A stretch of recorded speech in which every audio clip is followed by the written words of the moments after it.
هذا الكيس كل عليهم وكسر تليه حبسه ولا سامح مدحونا سامحي مدحوين أنا مسيدين كانوا إلهي لما مسيدين كانوا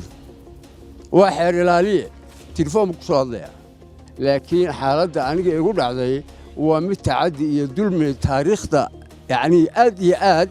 أنا حنون وشيء بس أنا مرة نبى الدول عمرك يبوسنوا دمتشران يقول إني أنا بحين أرنتي ده فرق بحذي والفول حماتي هي فول حمبيكادي نكى قدوميها محكمة السراء هنشري كهري ما أنت هذا الحاج عليه قدوميها محكمة السراء أيات تاجن أنتم ما حق عن ساري بيقولي قولوا سنة إلهي أنا استجا يقدقين إله سام هذي وحويان يوسف نكى لوريتشري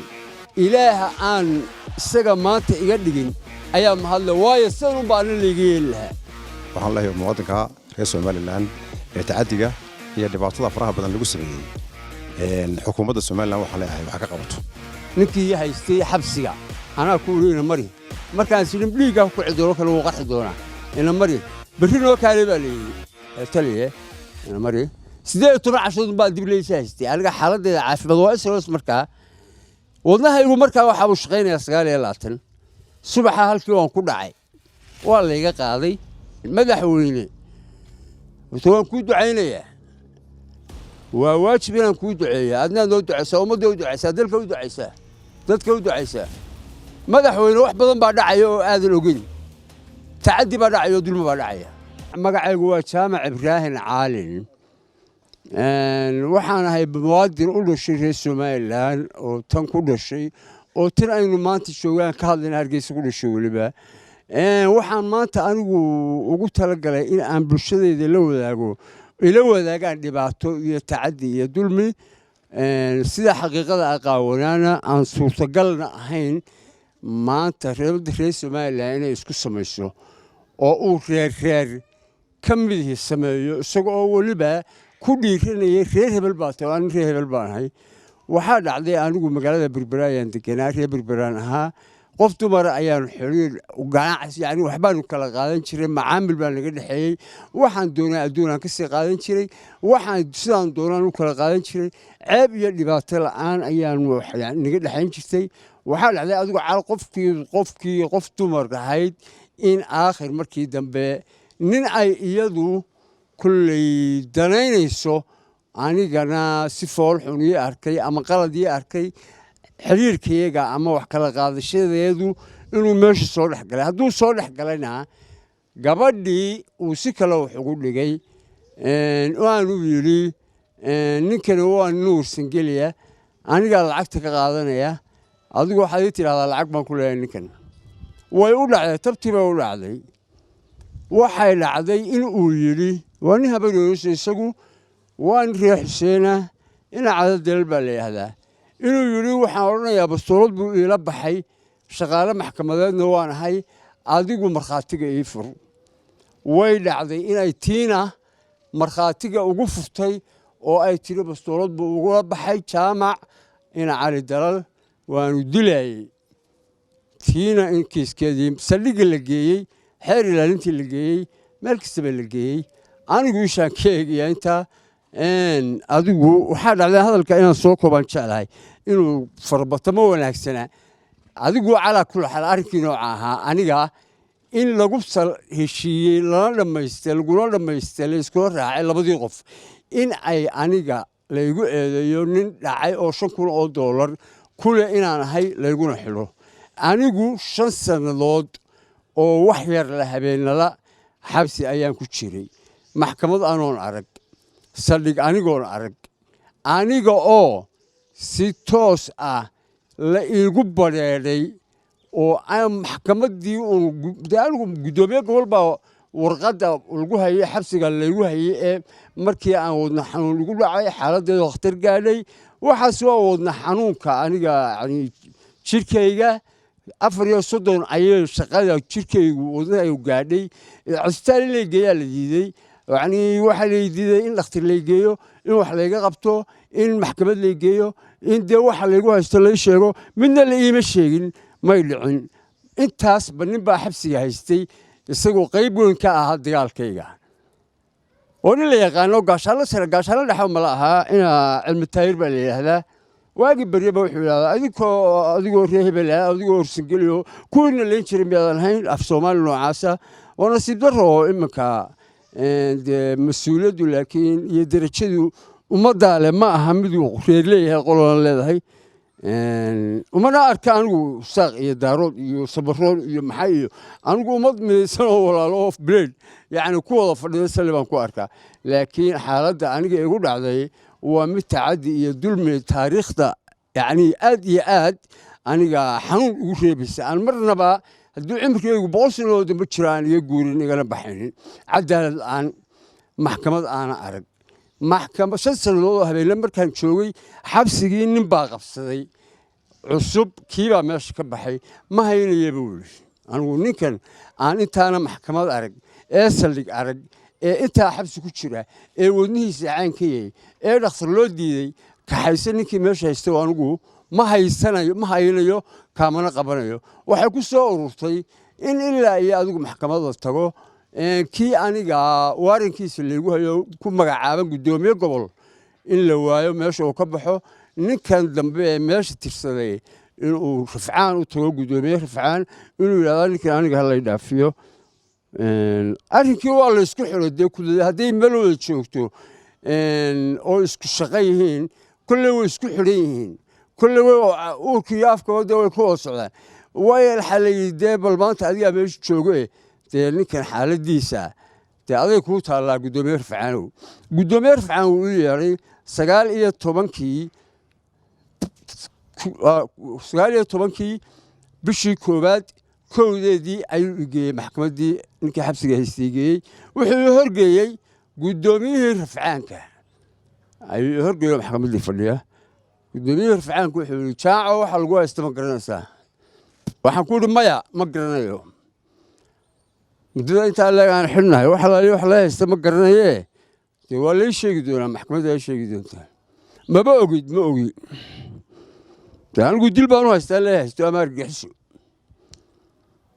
intaa waxa laygu sheegi waayo waxaan qabo dee inayna ka sokaynin anigu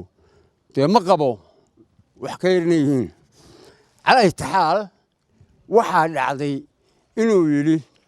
gabadhii meeday isagoo si muxtaramnimo ay ku jirto ugu yeedhaya meeday qoladii reer baalle gabadhii heblaha loo yeedho halkaasay ka soo baxday waan kasta waa gabadhii aan macaamilku naga dhexeeyey gabadhaas waqtiga aniga waxay igu leedahay lacag 1200 ah wuxuu shaaca gabadhaa ma garanaysaa waxaan ku yidhi haa lacagay kugu leedahay iyadun baa lagu leeyahay dilla laguma haysto argixisana laguma haysto midna layma haysto oo lacagtu waa imisa waa $5,000 afkeeda aan ka helo anigu afkeeda aan ka helay inay $5,000 igu leedahay xisaabaad dee naga dhexaysa annagu ceebni iskumaanu ogeyn tii u dambaysay markaan siiyeyna wakhtigaad doontay ahayd laakiin cilladda meesha ku jirta waan ogahay lacagtana nin baa yidhi aniga inadeerkayna iga shaqaaleeyey maxkamadda rafcaanka anigu inadeerkay cayn ka yahay anigaa nin reebeela ninkanna badihiis iyo lacagsi ama hashadiis iyo ka bax anaa ka qaadanaya adigu lacag baan ku leeyahay dheh waan ogaa awalba sheekadaas inay jirto sidii bay u dhacday $5,000 baan ku leeyahay wuxuu yidhi $5,000 lacagtu maaha miyaa $1,250 bay ugu leedahay $1,250 haddii ay ugu leedahay rasiid baan ka qaadan jiray rasiid baan siin jiray sacad baan wuxuu kala qaadan jiray ha keento siday waxay ugu lahayd marka hore iyo lacag tirada ahayd markeeda horaan 5,000 bay ahayd marka hore bay iyadoo hoos foorta waxaan ku marka hore $3,200 bay ahayd 3,700 waxay iga haysaa iyo 50 bay ahayd waxay iga haysaa 2,000 inantaasu 500 waxaa igu haray 1,250 tafaasiilkeeda haddii ay keenaysaa keento wuxuu yidhi jaacaw lacagta iska bixa lagu sii daayay adar 5 sannadood baan xidhnaa adigu waxaa tay gudoomiye rafcaan maxkamadda soo xulay waarankeeda aan aniga laygu hayeynaa waa gobol adiga kuma soo gaadho run ahaantii balse haddii adii yaaliyo aadee wax weydiiso ifkaba ii soo saastay ood ku mahadsantay iminkana adigu dee inaad tidhahdo lacagta bixi xaquma lihide maxkamad maan arag saldhig maan arag dulmiga intaa leeg iyo tacadiga intaa leeg baa igu dhacay oo haysta lacagta iska bixi inaad tidhahdaa waa tii dee inankan aan hadal hayaaba dee adeerka u tahay ina duraanow dee uu abuuro ee dhaliyey iminkana lacagteena waa tuuli aniga ka qaadanaye faraa ka qaad adigu iskiin soo gudub waxba ka soo gudub waxaan ku leeyahay kiiskan cidda ku gubanaysaa waa gobol adigu isaga celi farahana kala bax madaxii baaridu mee saldhigga waa u yeedhay xeeraalinayna buga yeedhay waxa uu yidhi warqad buu qoray eeddu marka ay dhacday ee dembi dhaco dembigaa dhacaa yaa gacanta ku qabta horta marka u horraysa aynu isweydiinno dembi dhacaa bilays baa gacanta ku qabta dembi dhaca waxaa baadha bilays dembi dhaca waxaa eeddiisa sameeya oo u soo gudbiya hay-adaha kale xeer ilaalin iyo maxkamadaha ay maraysaba bilays isaga ayaa eeddii sameeyey guddoomiye rafcaan wuxuu yidhi ku soo eedee intuu warqaddii qodobkii isaguu qodobeeyey ayuu ku soo eedee 496 jaamac baabulkhiyaamo ka soo dhig waa 5 sannadood iyo siyaado aan maxkamad arag tii xeerlaanteedna waa u dhiibay kii ahaa madaxa baaridu wuxuu yidhi 5 sannadood buu ninkana xidhnaa 5 sannadood ayuu xidhnaa oo xabsi ku jiray maanta eed cusub anigu nin abuuraya ama beeraya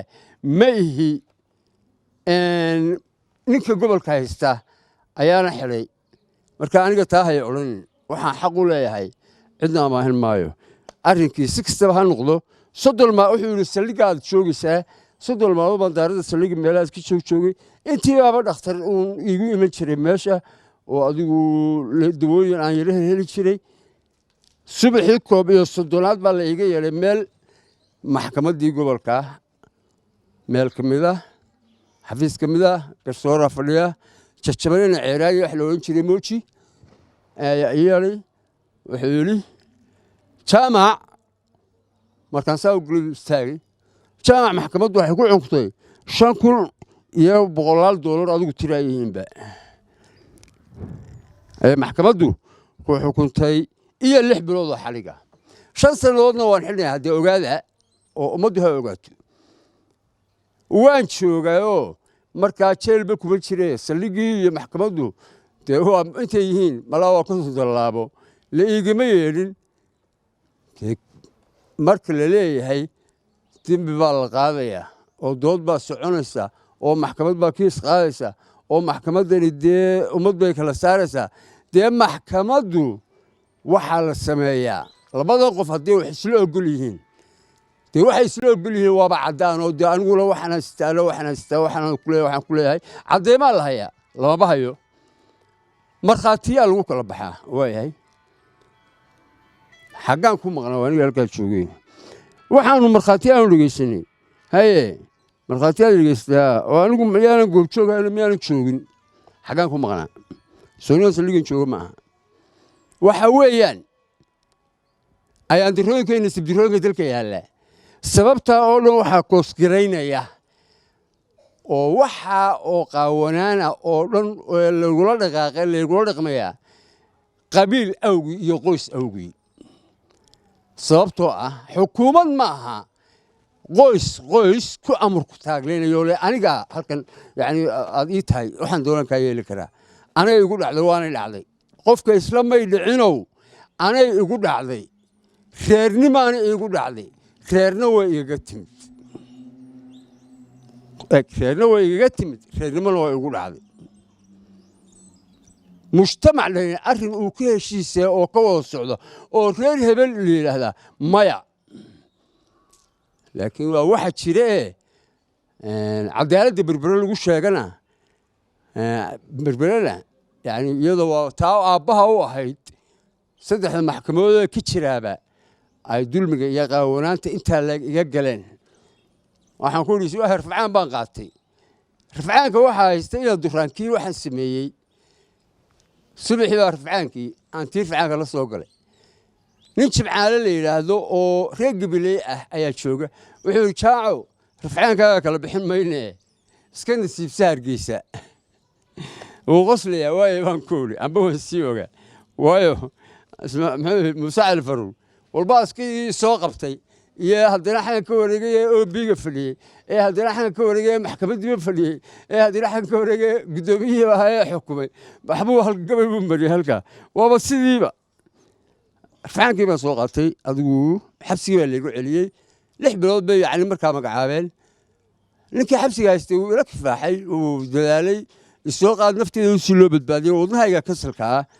halkana lay keenay ilaahay ha barkeeyo dembigiisana ha dhaafo darajadiisana kor u qaaday nin xabsigeena hargeysa haystay waxay gaadhay inuu habeennimada xitaa xabsiga iga saaro dhakhaatiirta wadnaha ii geeyo 30 buu shaqaynayaa wadnahaygu aniga maanta iyo 4 waxaana weeyaan 5 sannadood 6 sannadood iyo siyaado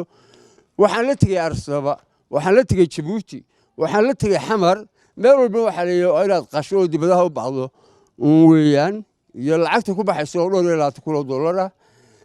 habeenkii waxaan cunaa 3 miloo kiino oo $3 maalintii subaxina 3 miloo kiino oo $3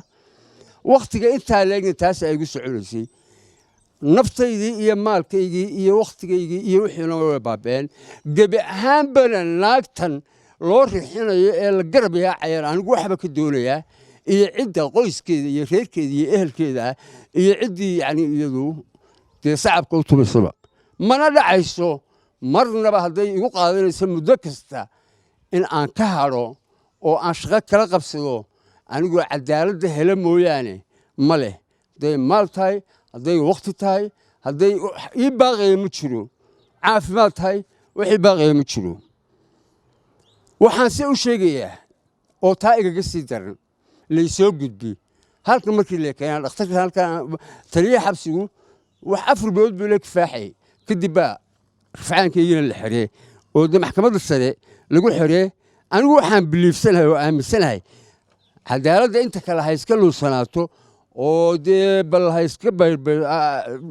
jilicsanaato oo bal ama ha laga bareelo ama dee marmar si ha isaga dhacdo laakiin maxkamad sare in ay halka u sarraysa dalka ee cadaaladda dalka lagu ilaaliyo ama laga helo ama qofka dulman dee uu cadaalad ka helaa anigu aaminsanaa ninkaygu noocaa ahaa 4 bilood markii taliyaha xabsiga ehelkii ay la kifaaxayeen ee wadnahaygii soo noolaaday waxaa lay keenay maxkamad subax jaamacow lacagta intaa leegoo lagu leeyahay ma jirtaa maya gabadhaas intaasay igu leedahay waxaa kalena aniga waxba laygama leh waxa waa maxkamadda sare waa markaa aan joogay bishii 5aad weeye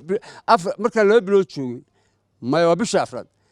oo aniga maya waxaa intaas waxay igu leedahay 1250 layguma leh waa hagaag dib baa kiiska laga dhegeysan doonaa maxaabiistii waa la qaaday taasay ku dhamaatay waxaa dhacday iyada oo sidii aan la ii qaadin in ay timid cafis madaxweynaha dalka muuse biixi cabdi uu bixiyey una bixiyey dadka xuquuqda ku xidhan ee wakhtiga xidhnaa waxaan ahaa qofkii 3aad ama 4aad mid ahaan baan ahaa tirada markii la xaadiriyey xaadiriskii dhammaaday ayaa waxaa soo kacay nin xeer ilaalina telefoon baa ku soo dhacay wuu la kacay xagganuu isla taagay wuxuu yidhi telefoonkiisii wuxuu isla ag taagay taliyaha xabsigoodii halkan taagan oo maxaabiista la xaadiriyay dhegeysanaya wuxuu yidhi maxbuuska jaamac ibraahim caalin la yidhaahdo ee ku jira saamaxaadda yaa la sii deyn dee waa la saamaxay hadalkii isku celiyeen baa ku soo dhaqaaqay taliyaha xabsigu waa la saamaxay madaxweynaha saamaxay madaxweynena ma sii deyn karo ilaahayna ma sii deyn karo buu yidhi waa xeer ilaaliye telefoon buu ku soo hadlayaa iyagiina waa kuwa yidhi waxaad samaynaysaa adigu kaalay muu iman lamana sii dayn kari buu yidhi maxaabiistii kalaa tidhi qoladii kale xirnaantaa baa yidhi orod maxkamadda gee ninka dee maxkamadda gee bay noqotay xaaladdu taliya xabsiga waanu israacnay maxkamaddii baanu tagnay maxkamaddii sare ayaanu tagnay waa lagu badan yahay aad baa loogu badan yahay waa subaxii anigu xaqiiqata haddii laga hadlo xaqiiqada ah koowaad ee aan arko maxkamad aan ka hadlo ilaa subaxii lay keenay waxaan ma qabtaa ee isla markii la celiyey mooyaane tabarbarina hadalkeed badaa iyadiyo dee waxba meel qoys leeyahay wax layska yidhi uun oo waraqaan layska samaystay waxna layska bayluqahotay waxaa subaxa anigu waan hadlay waxaa fadhiyey meesha maxaabiista xuquuqda 19 qof 270,000 oo doolar qaar baa loo haystay lama odhanin dee lacag baa loo haystaa laakiin anigu reernibaa taa la igula hadhay markan dambena meher madaxweyne saamaxaad madaxweyne dee sidaas iyadana la igula hadhay maxkamaddii haddaanu tagnay nin garsoore ah oo maxkamadda sare ka mid ah ayaa waxa uu istaagay oo iyo nin xeer ilaaliye ah oo ninka aan sheegaya ah waa nin habarweynu soo xeeralaye weeyo siciid baa la yidhaahdaa oo halkan jooga oo qolyahan ka maxkamadda sare malaaka tirsan yihiin qaybtan maxkamadda sare u qaybsan ayaa naftoo halkan iska qaaday ma sii daynaya buu ma sii dayn karo haddaan ahay xeeryaalihii laygama sii dayn karo lacagtaasaan ka doonayaa wardee madaxweyneha sii daayey ma dhacayso madaxweyne walaa yani ma aqaano ma sii daynayo okay iska soo ururiyo arrintii dee faray ka baxday way fool xumaatay heer fool xun bay gaadhay ninkii guddoomiyaha maxkamadda sare ahaan jiray ka horreeyey maanta aadan xaaji cali oo guddoomiyaha maxkamadda sare ayaa taagan intuu madaxa gacan saaray buu yidhi oo dhegaysanaya ilaahay aniga aan isaga iga dhigin ilaahaasaa mahadle waxa weeyaan yuusuf ninkii la odhan jiray ilaaha aan isaga maanta iga dhigin ayaa mahadle waayo sidanunbaa anna layga yeeli lahaa waxa weeye aan uga dan leeyahay hadal iyo dhammaantii anigu tii may suurto gelin saamaxaaddii madaxweyne waxaa la hadhay ninkaa xeer ilaaliyaha ahay waxba ma aha laakiin nin garsoore ka tirsan maxkamadda sare cabdiraxmaan caynaan la yidhaahdo oo ilaa maalintiiba yani aniga la soo taagnaa lacagta kee 2 maxkamadood baa ku xukumay anigu ma arag dee 2 maxkamadood oo xukumay maan arag manay jirin oo dee isagu safcad ahaa ayaa ila hadhay hadduu ila hadhina ninkii haystay xabsiga anaa ku iri ina mari markaan sidin dhiigga ku cidoolo kale uu qarxi doonaa ina mari berri noo kaale baa la yidhi taliye ina mari 18 cashood baa dib leeysa haystay aniga xaaladdeeda caafimaad waa isla markaa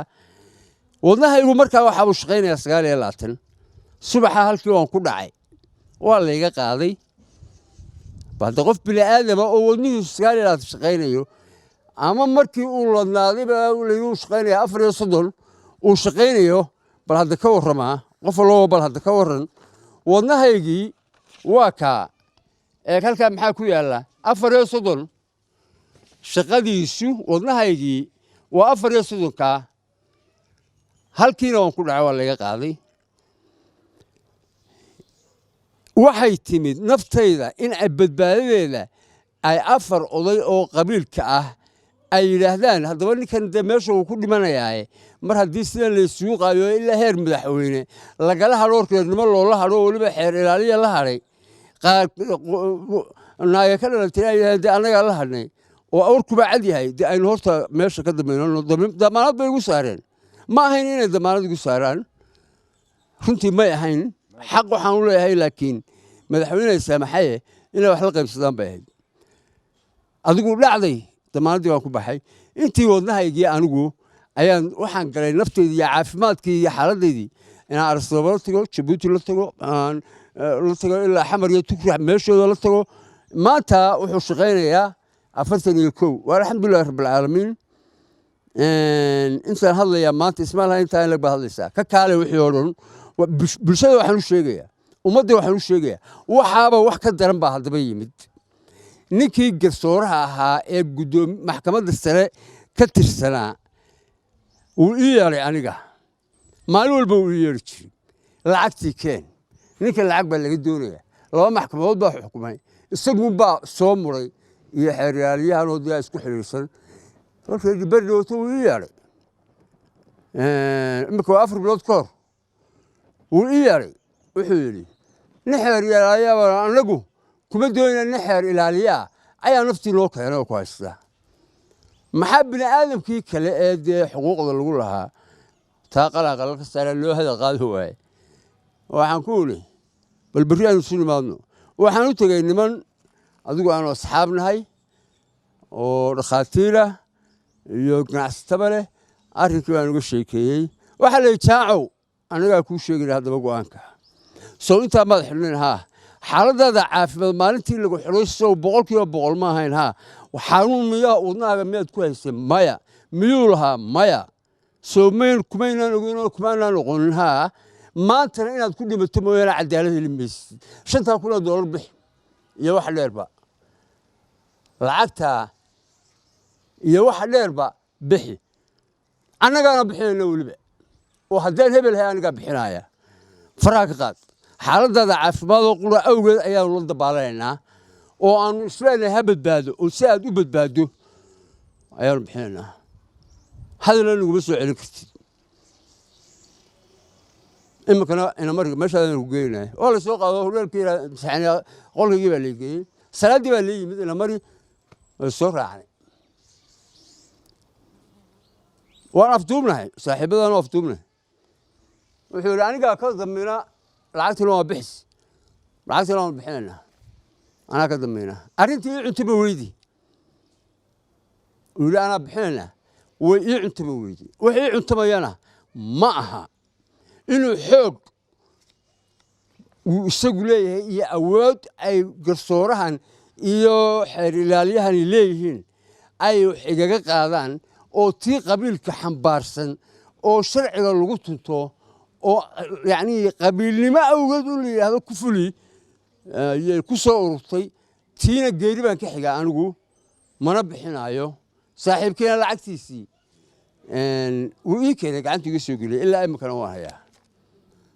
waxaan u sheegayaa ummadda reer somalilaane aniga tacaddiga iyo dulmiga intaa leeg baa igu dhacay